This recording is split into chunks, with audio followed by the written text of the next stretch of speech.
Welcome back to Edge of Intelligence, the podcast where we explore how intelligence, automation, and strategy come together to shape real world decisions. I'm Carl Owen, a fractional CIO and AI advisor with Pertelligent.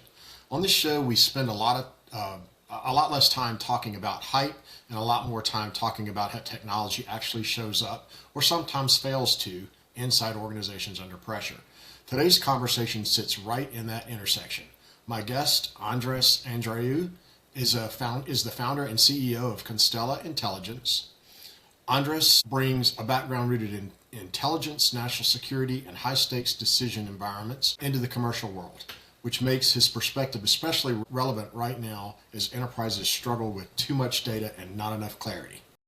Andres, before we get into platforms, AI, or intelligence frameworks, I want to start with you. What experiences in your career led you to found Constella Intelligence, and what problem did you feel simply wasn't being solved well? So technically, I'm not the founder of Constella.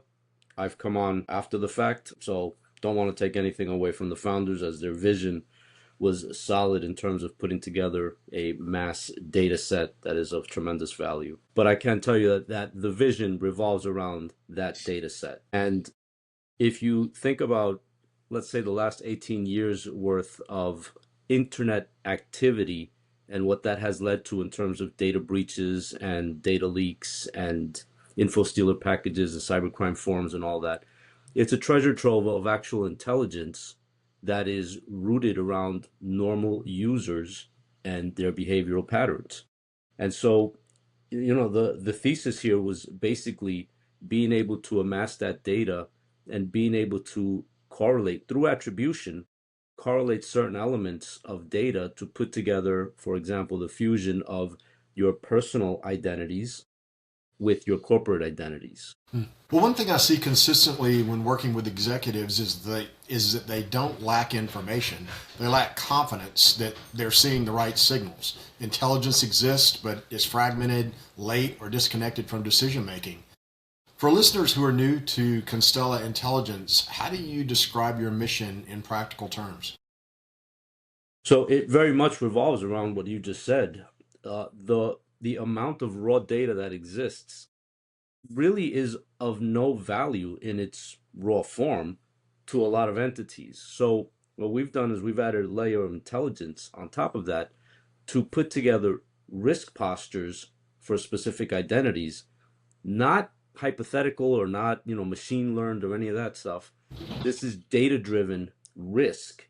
And what we can tell organizations is, for example, user Carl at company.com represents N level of risk to your organization, factoring in Carl's personal usage of internet data.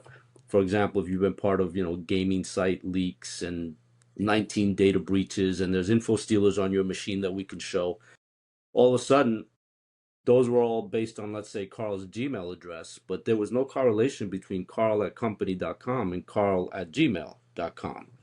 And we can put those pieces together and provide that level of risk intelligence to an organization. Well, your background spans intelligence and national security, which operate under way different constraints than most enterprises, but the stakes are often just as high. How has the background shaped how you think about enterprise risk and executive decision making today? So I always love this topic because one of the things that you learn to value when you come from, I started my career in a federal law enforcement agency. You learn to really place value on data because when data is evidence in a court of law, it's very different than just some spreadsheet on your laptop. And so when you realize that, for example, the testimony of a bunch of agents that were on a surveillance operation is treated very differently than if I show here is, a series of phone calls that prove that whatever Carl was talking to person X, and here are the conversations, and here are the data points from those conversations. That's irrefutable. You can't question it. You can't twist it around, right? You can twist surveillance notes around and make an agent, look incompetent or unfocused or whatever. But the data speaks for itself. And I learned the value of that very early on in my career, and I've carried that on, through my career path. I think there are many people in this industry that don't realize the real value of that data. That, for example, organizations today that say a username, a password, and an MFA signal are good enough to let you into my organization. What happens when that same user comes in with an active session object? Do you really know that it's that user? Does that user have N level of risk that you should be concerned about as they enter your organization? My contention is yes, but many organizations don't factor in that threat intelligence into their normal operations. They just take it at face value. Mhm. And I think that healthy respect for that data, it has given me whatever the edge that I have in this industry, if you want to look at it that way. We're also seeing organizations across healthcare, finance, energy, and critical infrastructure grappling with very similar complexity. What types of organizations tend to benefit most from Constella's approach? So we're entirely sector agnostic. If you think about it, we operate at the identity level, and every single one of those sectors you just mentioned deal with identities. Whether human or non-human, they're still identities. And so, for example, in the critical infrastructure space, which I spent a substantial amount of time in that space, the legacy technology that still runs a lot of our critical infrastructure has no notion of an actual user. It has the notion of a machine that has access to another machine. And so it's an interesting dynamic, but the risk factor still comes into play. For example, if users have accounts on that one machine that's treated from a machine to machine perspective as privileged, that risk carries over into that space that would not inherently have that risk. And so it's all very tied in if you start looking at the deeper layers. And to me, like I said, if an entity deals with identities, which I don't know of an organization at this point that does not Right. deal with identities, they can benefit from the stuff that we can provide them. Where do leaders usually realize they have an intelligence problem? Is it after an incident, during growth, or under regulatory pressure? For the most part, from my experience, it's been post incident Mm-hmm. because they realize that they have these gaps in their programs and they look at it and go, how could we have been more intelligent about trying to solve these problems, protect these layers? But I think to the point you made earlier about my background, I think folks' backgrounds come into play a lot here because if you do come from that type of world, you instantly give threat intelligence a healthy level of respect because you know the value. Mm-hmm. People that come purely from a corporate perspective, from a corporate world, they may not see it the same way. They may see threat intelligence as something that is a nice to have, maybe, but they don't understand the real value that is added when you start to get strategic. Mm-hmm. Let me give you a perfect example, and I firmly believe what I'm about to say. As a matter of fact, it's the basis for my new book. Most people in the cybersecurity industry have never met an actual adversary. They've never met one, so they're fighting an imaginary enemy. Mm-hmm. They don't understand the adversarial mindset. And this is important because not every adversary is going to target your organization. So being able to model exactly what type of nefarious entity would be interested in your organization can be extremely valuable in terms of spending your protective dollars very strategically. And so I think the threat intel value there is, to me, is obvious, but I don't think a lot of people just generally see that. Well, that gap between knowing something exists and actually being able to act on it is something I see across a lot of my clients. AI gets talked about a lot as a force multiplier, but in intelligence driven environments, the consequences of getting it wrong are very real. Speed without context can be dangerous. How do you think about responsible AI use when the outputs directly influence high impact decisions? I'm a fan of the human in the loop model because while I obviously love technology, it's been a 30 plus year career for me. I've seen the downside too. And at this point, and for context, I say this with no arrogance. For context, I am the author of an internationally granted patent for a machine learning engine. So I understand the value of the technology. But to blindly accept what some AI engine is giving you is dangerous. At the end of the day, when I strip it down to its raw essentials, somebody, some human wrote the code that's going to give you that answer. At the end of the day, the algorithms were written by humans. These are not automagical or in any way, right? This is not black magic. People make mistakes. There are biases. There are all kind of hidden elements in these ecosystems that can represent a substantial amount of danger. So I think while I love automation and I do love the AI field, I think that humans in the loop are a must. Well, to that point, many organizations I work with want automation, right? But they're not always prepared for what that requires underneath. So let's dig into that a little bit. What role does automation play today in turning raw intelligence into usable insight? So I think its biggest role is handling volume. Because if you take a step back and you look at the volumes of data that we deal with at this point in the industry, there's no way to do it from a manual perspective. That would be ridiculous. And so I think the automation factor comes into dealing with the volume and actually providing some type of digestible outcome to a human based on that volume. And I can tell you, like, for instance, in our space, our data lake is massive. And that risk posture that I mentioned earlier that we provide as a response to an API call, that is making sense of a lot of noise in the data lake to your organization, very contextually subjective to your organization. And so I think automation plays a key role in those kind of aspects. I'll give you another example. Let's say I'm on target with those risk profiles. They don't have to get dynamically created. So, for example, I can have automation running in the background that can pre-compute profiles based on your organization if you're a customer. And that way, there's a very different performance response when you make a call into our ecosystem. We may do a cursory check to see if there's any fresh updates. And if there aren't, we just give you the profile that was pre-computed through automation. And so that's an efficiency where automation comes into play. Where do you see organizations struggling most when applying AI to risk or threat analysis? Cutting through all the noise is probably the biggest challenge right now.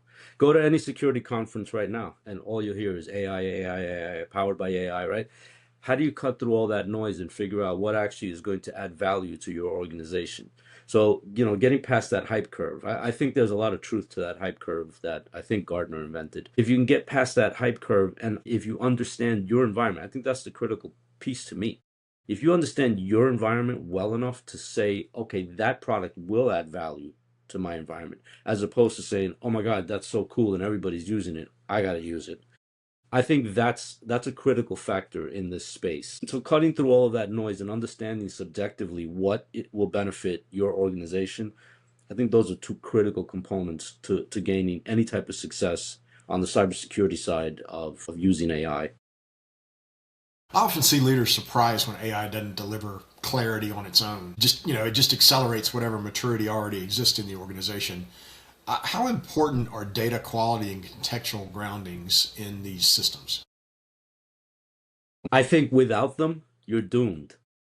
If you just trust the output of any automated system, if you just blindly trust it, you're in for some bad surprises. I mean, look at the cases that we've seen in the public, right? Lawyers having ChatGPT generate some documents, going to court, and the data's not accurate. That's a problem. Shame on you for not checking that, right? So, for instance, I'm writing my third book now as the author of two books where I actually wrote 500 pages, for each one.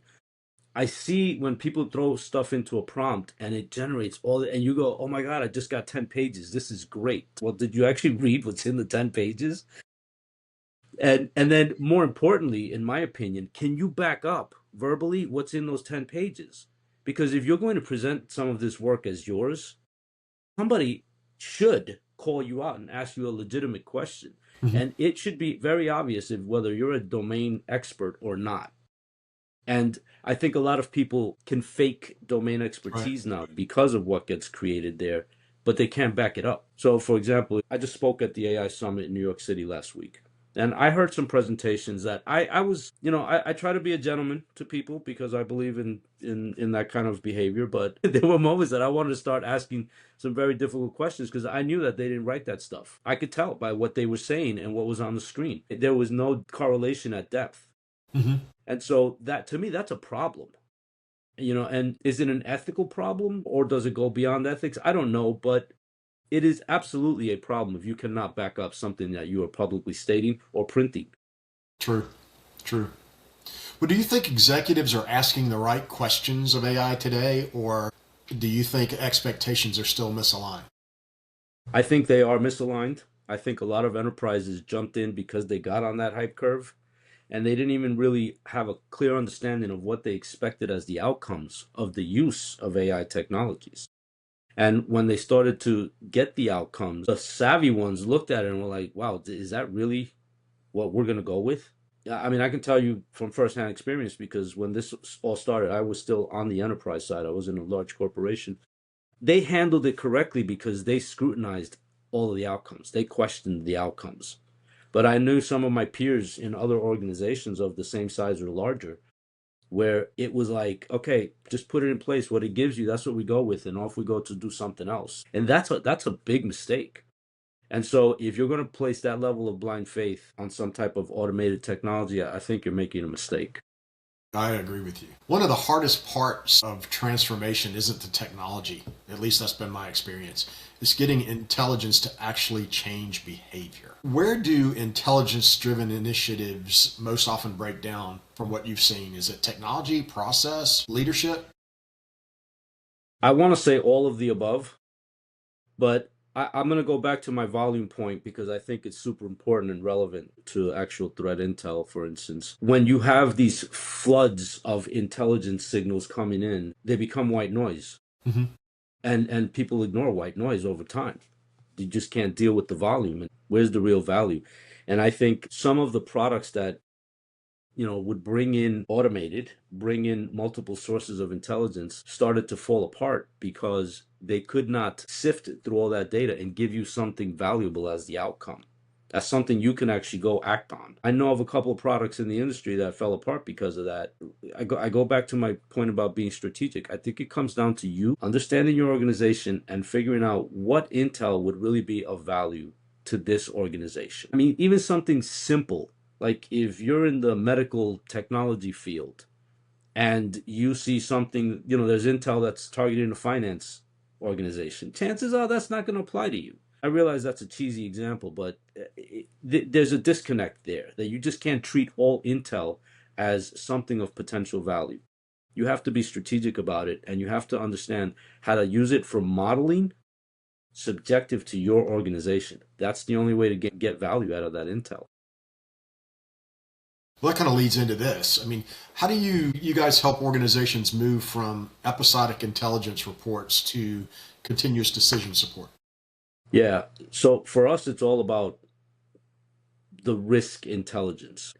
Again, subjectively, we can provide you risk intelligence for your organization. Like I brought up earlier, I think bringing in all of the elements of a person's of an identity's personal life into that because they're intertwined. No one can tell me that at this point, 2025, almost 2026, your personal and professional lives are not intertwined. They absolutely are.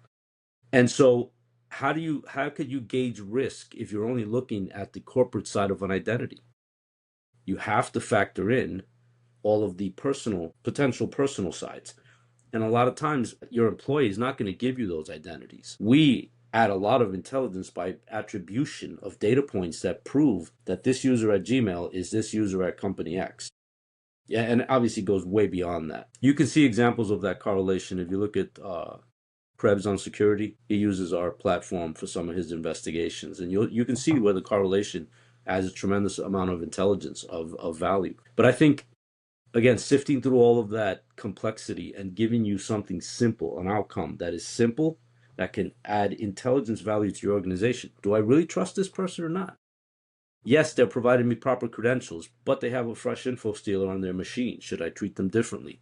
Those are the kind of questions you can start answering with the data that we provide you, that if you didn't have that intelligence at your fingertips, you couldn't answer those questions. Are you seeing any organizational or cultural barriers that tend to prevent intelligence from influencing leadership decisions? Yeah, on the privacy side, believe it or not, a lot of privacy champions, pundits, whatever you want to call them, some of them have an issue with what I just said, that fusion of personal identities with corporate identities.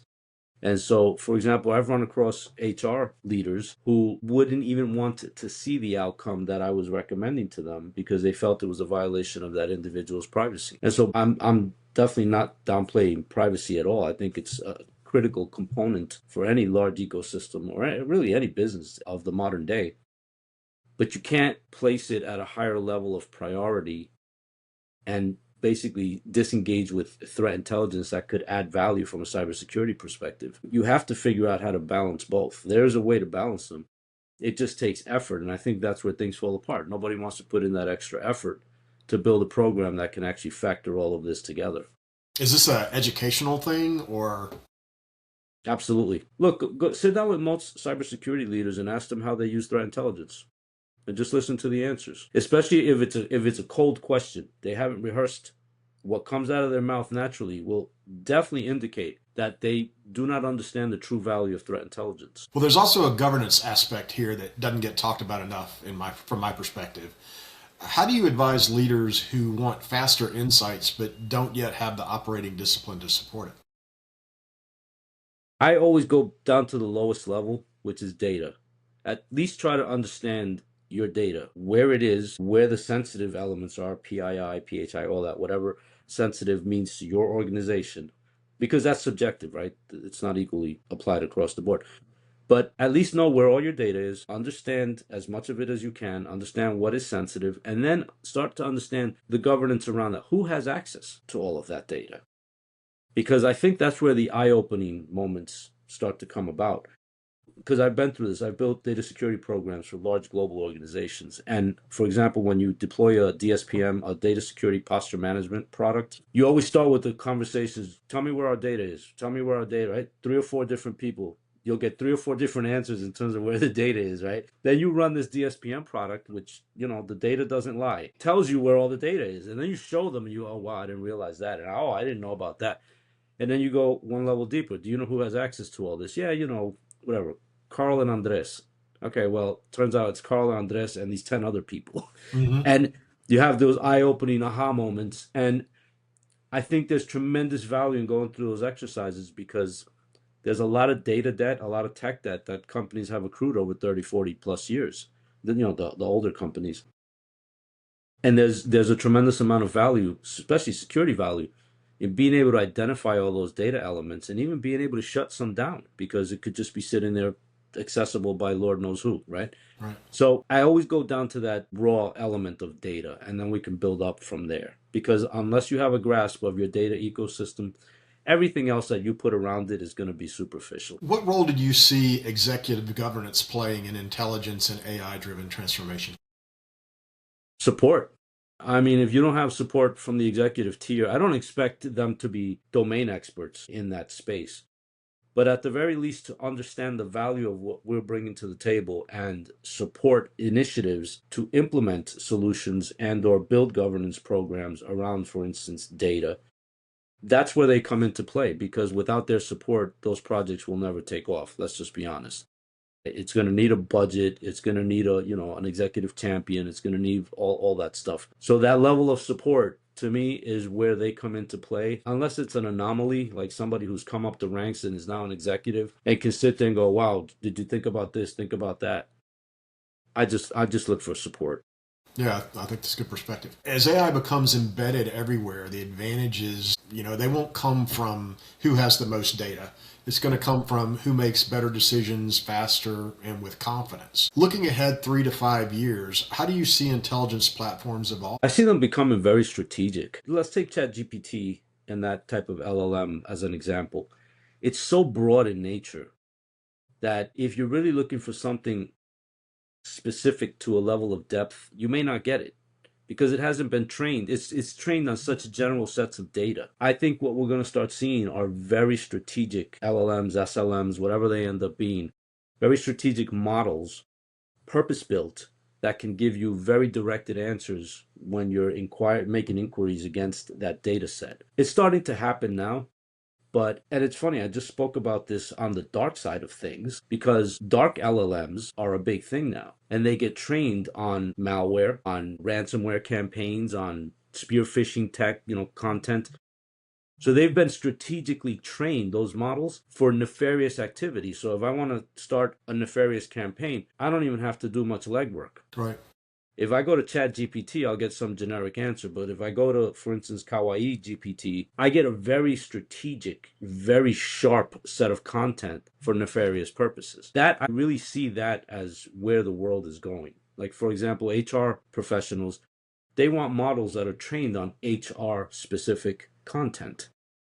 They don't need to understand finance. I know that's a bad example, but you get my point. That cross-functional nature, that broad spectrum of data that's trained the original LLMs, I think that's going to start becoming very strategic. What does decision advantage really mean in an AI saturated? At the end of the day, if you're a security leader of any sort, that's nirvana, where you can have the best intelligence driving the best decision towards the best outcome. And again, if a model is trained properly for my environment, I can have strong decision advantage because it understands my environment.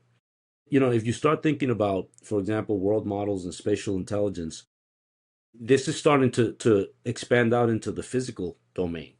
Because now you don't only need to understand my environment digitally, you can also understand it physically in the same model. And I have very strong decision advantage when I'm considering where to put protective dollars.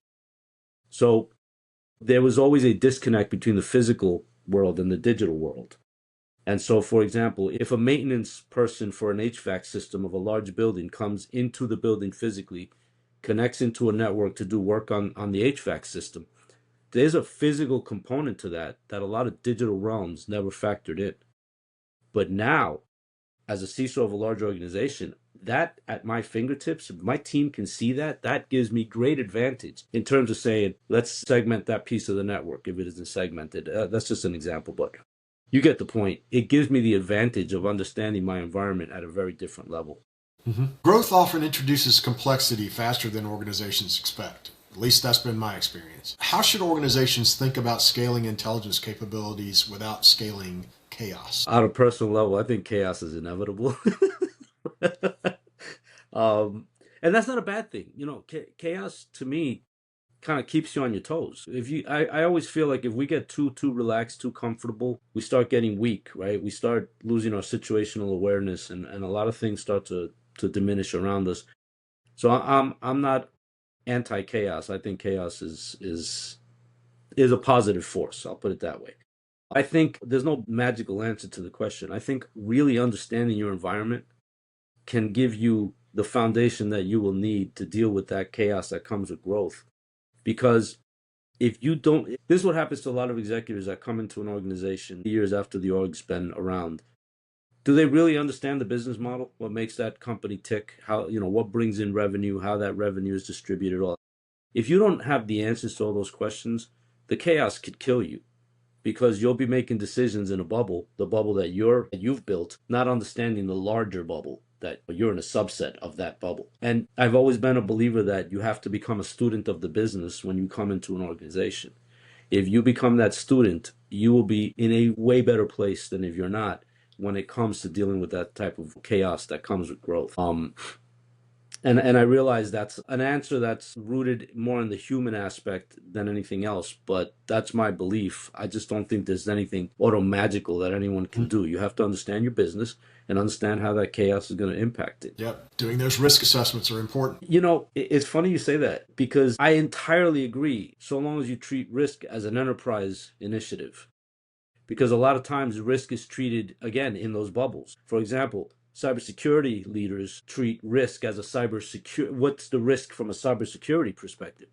But they're not looking at, for example, is there risk to ARR with this business deal? They don't care about that because they're not involved in that. And I think that's a big mistake. And I think that if you treat risk legitimately as an enterprise initiative, the overall posture of the company just becomes so much stronger. And I realize it's not easy to do. I'm not trivializing it in any way, but I think it's the right thing to do.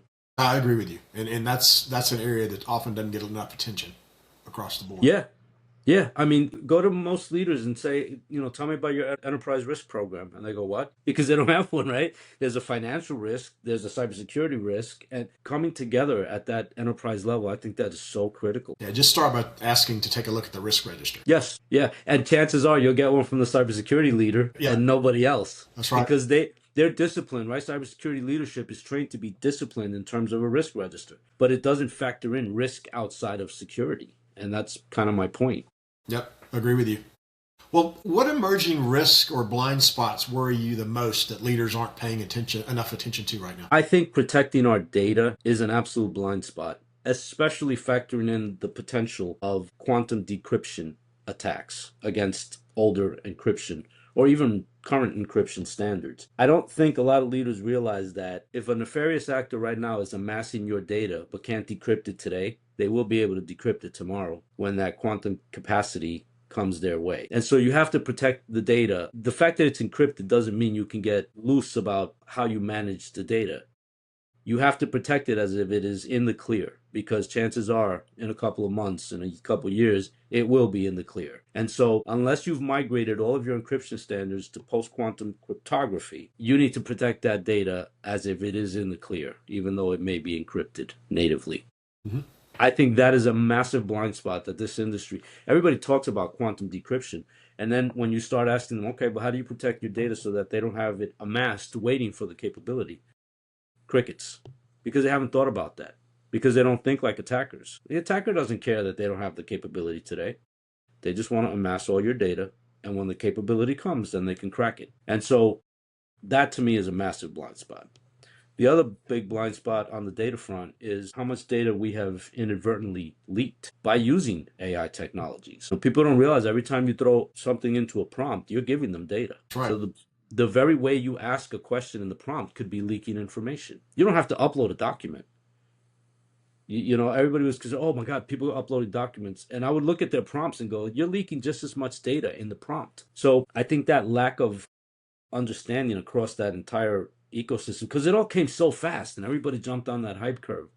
I think that those are pretty big blind spots we're going to have to contend with in the next few years. Well, and to your point, people don't even know who in the organization is using ChatGPT or anything else or what they're using it for. Right. I mean, for example, especially when it first came out, what was to stop anybody from paying for their own personal subscription? And then from work, they pop open ChatGPT and they start asking prompts and, oh, summarize this document for me. Well, now you just gave it a document, right? So all of that happened. No one can tell me that it did not happen. All of that happened. And so for n period of time, there has been data leakage on a level that we've never fathomed in our past. Let's be honest. I've been doing this 33 years. You're always concerned about data leaks. But on this level, at this level of mass, this is definitely a new one. Right. Agree with you. What piece of advice would you give to fledgling CISOs out there and also CEOs and executives in today's risky world? Invest the time to understand your environment, because the mistakes we've made over the last 10, 15 years of just buying products because of great marketing or buying products because of the hype around them, that's been a mistake. Understand your environment, and then you can have some decision advantage in terms of how to protect what matters to your environment. All environments are not equal. You can run a Microsoft ecosystem in your shop, and I can run one in mine, and they're totally different. The data we deal with is different. There are so many nuances that if you don't take the time, invest the time to really understand your environment, your crown jewels, what matters, is customer data important, is data on your laptop really that important? If you don't understand your environment at that level, I don't think you ever have a real shot at protecting it. Mm-hmm. I'll give you a perfect example. I don't know how many environments I've been into where I walk in and you go, okay, show me where you've put your protected dollars in. Everybody has a massive investment in EDR, endpoint protection, right? And you, okay, cool. Do you guys hold customer data? Yes. Where? In that database over there. Okay. And that's front-ended by what? That web application and those APIs. Cool. How do you protect that? Crickets. But you spent all your money protecting laptops, which there's no one laptop that has the entire copy of that database. So did you miss the mark? Because in my opinion, you did. You should have protected your customer-facing data and the ecosystem around it, rather than protecting an endpoint that may or may not have any real valuable data. They always try to argue when I bring this up, well, that user of the laptop could have access to that database. But do they? Again, let's go back to the DSPM example. Let's run this and figure out who exactly has access and then protect what matters. Not arbitrarily go, oh my God, product X is the best EDR on the planet. We have to get it. That tells me they didn't really understand their environment. And so to me, investing the time and understanding your environment leads to that decision advantage that we all seek. I agree with you, but I would add one thing, and I think this is something I get into time after time after time. And that is, I don't believe there's enough money spent or funds invested around around user training. I cannot argue that point. Absolutely. That goes to the situational awareness component, right? Because, for example, if you're a frequent traveler, unless you live under a rock or you're delusional, you learn situational awareness by default because you're in other countries, you're in airports, right? You learn that you have to protect what you have with you. That is situational awareness. Why does that not carry over to the digital space? I never understood that. So to your point, yes, the amount of effort and resources we have to spend on training folks to be aware is absolutely important, yes. Well, for leaders listening who want to learn more about Constella Intelligence or continue the conversation with you, where should they go? You can hit me on LinkedIn. Unless I'm traveling, which I do travel a lot, but unless I'm traveling, I try to get back to people. I have no problem, as you can see, sharing information. I think it all works towards the empowerment of, a better digital society. So hit me on LinkedIn. Well, this has been a great conversation. What really stands out to me is that intelligence today isn't just about collection, it's about context, governance, and decision discipline. For those listening, this has been Edge of Intelligence. If today's episode raised questions about AI readiness, decision intelligence, governance, or how your organization turns insights into action, you can learn more about our work with Pertelligent.com. Until next time, stay curious, stay grounded, and stay on the edge of intelligence. Andres, thank you very much. Thank you for having me, Carl. It has been a pleasure. I really appreciate it. Yeah, my pleasure. That was fun.